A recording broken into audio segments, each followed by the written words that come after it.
Coming up tonight on SLU News 22. Restaurant blast in India. Shots fired at Delta State. SLU rises in the rankings. Tourist tragedy in Egypt. Plus national news and weather, live from the Busch Student Center. This is SLU News 22.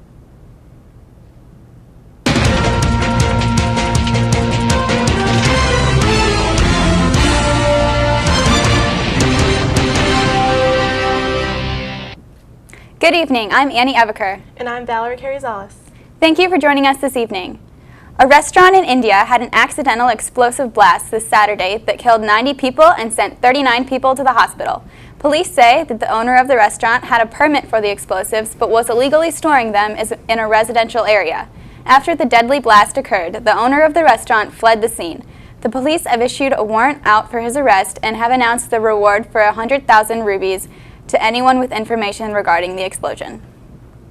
A professor on the campus of Delta State University in Cleveland, Mississippi, was shot by a gunman. The victim has been identified as Ethan Schmidt, a professor in the history department. Police are searching for the suspect, Shannon Lamb. Lamb is a geography professor at the university. Police are linking Mr. Lamb to a fatal shooting of a woman 300 miles away earlier on Monday. Classes have been canceled for the day. Chief Meteorologist Bobby Stilwell is in the Weather Center for us this evening. Bobby, what have we got going this evening? Well, this evening, temperatures are going to be where they were at all day long. It's looking like a beautiful evening tonight. Right now, across the area, you've got 77 in Highland, 79 in Sparta, 77 in Belleville. You've got 79 downtown, 80 in Chesterfield, 83 in St. Charles, and it's looking beautiful out there. Partly cloudy skies all across the area. Tonight, we're getting down to 61. Skies will stay mostly clear. Those winds could be a tad bit gusty tonight, so you probably are going to want to wear a jacket if you're outside, hanging out in a hammock or playing around a frisbee with your friends. Weather story, you got big heat coming later on in the week. However, it's going to stay clear all week for the most part. There's a slight chance of rain overnight Thursday, but the better chance will be overnight Friday into Saturday. And I'll have all my full forecast in a couple minutes. Back to you guys. Thanks, Bobby. Egypt's security forces fired upon a tourist group, mistaking the group for terrorists. 12 were killed and 10 were injured. An investigation is ongoing, but there has been much criticism from the tour guides union. The head of the union said, quote, "There were no warning signs and no instructions from the checkpoints on the road or the tourism police accompanying them. I strongly condemn the lack of coordination between the Ministry of Tourism in not following up with the events and the police," end quote. Kim Davis, the Kentucky clerk who was recently found in contempt of court and jailed for refusing to issue marriage licenses to gay couples, has agreed to no longer block the legal process. However, her name will not appear on the paperwork. She claims that her Christian faith should exempt her from having to sign marriage licenses that violate her conscience. Ms. Davis has become a heroine among conservative Christians who believe that marriage should only be between a man and a woman. Furthermore, because Ms. Davis is an elected official, she cannot be fired. She could only be impeached by the Kentucky legislature, which is not currently in session. Coming up next, your SLU area news.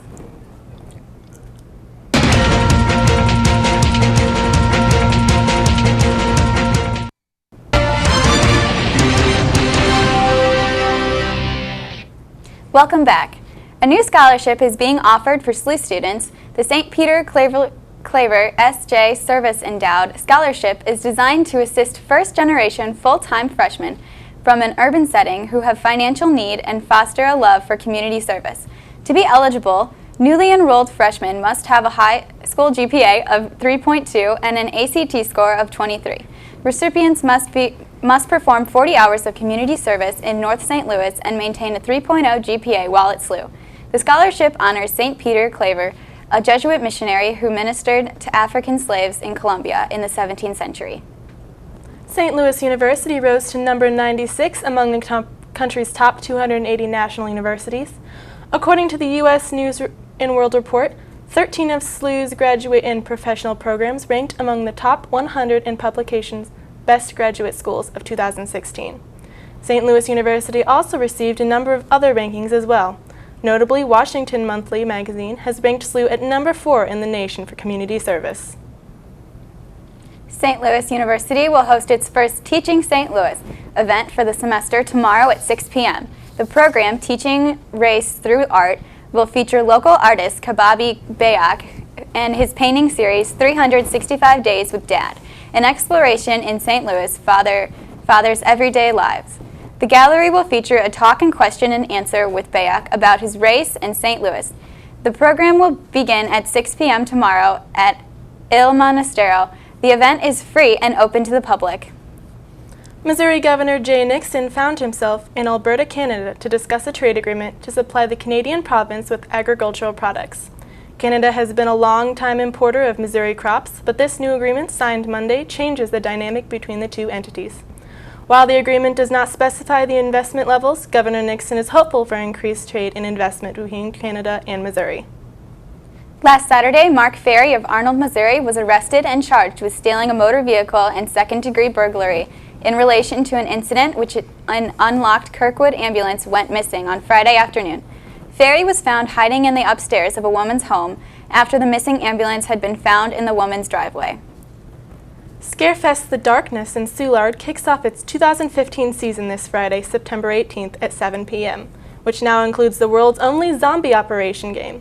The Darkness is consistently ranked one of the top haunted houses in America because of its combination of special effects with Hollywood-quality set designers. For more information, visit www.scarefest.com. Coming up next, your work week forecast. Stay tuned.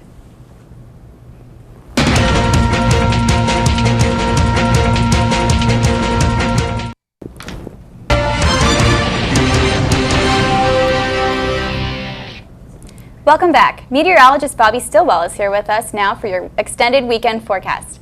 So Bobby, the weather's been pretty great. Is that going to continue on into this week?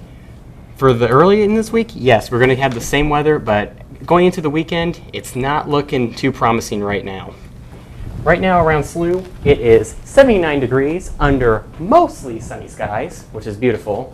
With a dew point of 62, conditions are perfect to hang out in a hammock or have a round of frisbee with your friends. Winds are from the west-southwest right now at 3, gusting up to 11, and the pressure is 30.06 inches, which is great for the weather. Right now across the Midwest here, you've got cool air out to our east with some clear skies. Up to our north, you've got clear skies up there too, right over Iowa. Some showers near Oklahoma City, along with a batch of warm air that's going to be pushing up and bringing those temperatures that I talked about later into the week.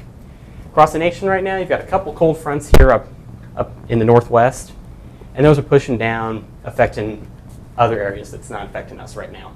That little guy could come in later on, but I don't think it's going to do much. Cloudy skies out here out in the desert, and there's that batch of warm air too that's going to push up. Tonight we're getting down to 61 degrees, mostly clear skies. Winds will stay gusting at about 10 miles an hour, so definitely have a jacket with you. And tomorrow we're going to get up to 77 degrees. Winds will die down a little bit, but they're still going to be in there a little bit, causing a little bit of havoc. Skies will stay mostly clear, so it's going to be still beautiful to go out and have some fun outside. And look at the 5-day now. Right there on Thursday and Friday, there's that warmth I talked about earlier. And there is a couple rain chances. Overnight Thursday is a slight chance. The better chance by far is going to be Friday night into Saturday. So definitely have your umbrella with you if you're going out Friday night to do anything. Right. All right. Well, thank you so much, Bobby. Up next, a look into the world of sports and entertainment.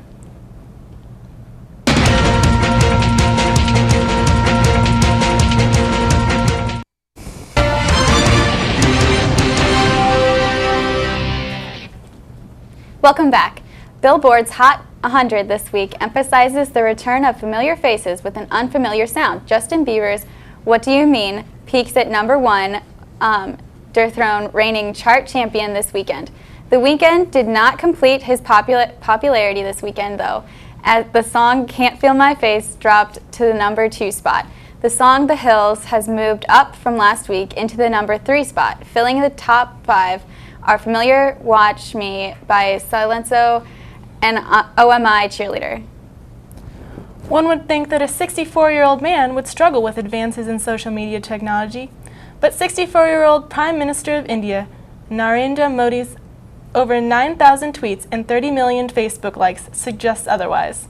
Modi will be speaking about his internet popularity and issues facing India and a television question and answer with social media mogul and Facebook founder Mark Zuckerberg, on September 27th at Facebook's headquarters in California.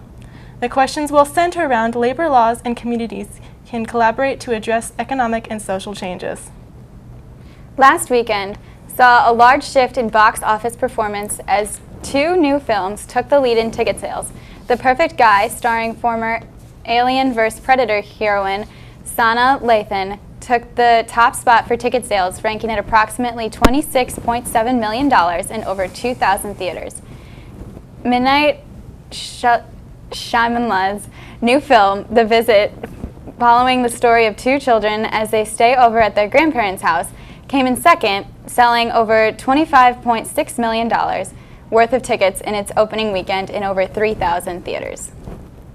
After a strong start with the second-inning home run from Cincinnati's Todd Frazier, Michael Wacha and the Cardinals held the Reds 2 runs, while powerhouses Tommy Pham and Matt Adams contributed to the 2 home runs to the Cardinals' 9 runs in the game.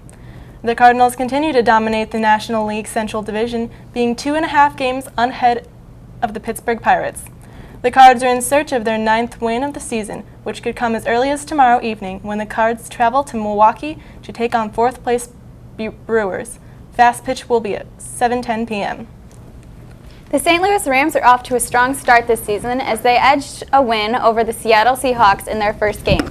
The game was incredibly close, with Seattle scoring 18 points in the final quarter to tie the game at 31 points, forcing the game into overtime, where the Rams were able to secure the 34-31 victory. The Rams hope to capitalize on the momentum of this victory next Sunday at noon at FedEx Field in Maryland to take on Washington. All right, well, that'll be next weekend, and I'm excited. The Rams are doing great this year, but hopefully it won't rain this weekend. You know, it won't rain on Sunday. I can tell you that much already. We're looking to clear out by Sunday. However, the one problem I'm seeing right now is overnight Friday, where you have that really good chance of rain. But the one good thing about that rain, it's going to bring a temperature drop and bring our temperatures back to where they are right now. So we just got to deal with Thursday and Friday, and then we're back to temperatures where you can go out, get a hammock, and have some fun with your friends. Maybe play some frisbee or something like that. You know. Yeah, I'm loving this fall weather. It's fantastic. I know, it's unseasonably cool, and everybody seems to be loving it, and I am too. It's very nice out there right now. Yes, it is. Well, that's our show for tonight. Thank you for watching. Don't forget, you can always get the latest movie reviews and news online at slutv.slu.edu or follow us on Facebook and Twitter. We'll be back here next week at 6 p.m.